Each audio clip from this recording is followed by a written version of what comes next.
Ngayong hapon yung mga idol, mga yung udto. So dito may kuha tag na sa tandan dito. Dito ta. Diri yung side babaw sa balay. Itong itanom.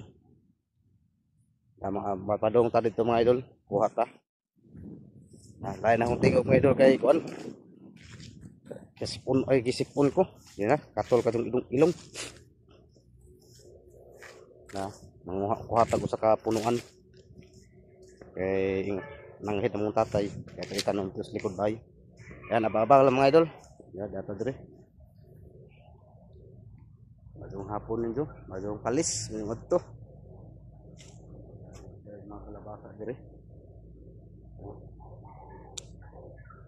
Islango, kuha na itong tingog. Nakarita dire manguha mga idol. Matinano marapuning tatay dire mga idol. Kuharata ko sa kapunuan. Kaya usa ka puno kumabuhi ja mananga na pud utsa na pud nato ibalhin. Nakaretong kaon da.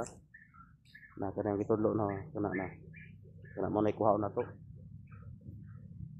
Dili da. Na pud sa harbiso no. Harbiso pud. Ya nababala mga idol. May tagbig dilet. Babala ato sa kuhaon. Ano idol na? Nakakuha na idol. Ano ko na tibutan ta. Doon natin dito sa itanong. Ayan sa kapulo idol. Ano? Ay kapulo paglugit idol. Nagisod ko paglugit idol. Ha? Ay kapulo na daan nato para kailangan katubig buwan. Dali ano muna. Aba, ano tanong dito. Kita pwede ubig dito sa tanong dito. Kita house kamera. Hala ko photo na tubig idol.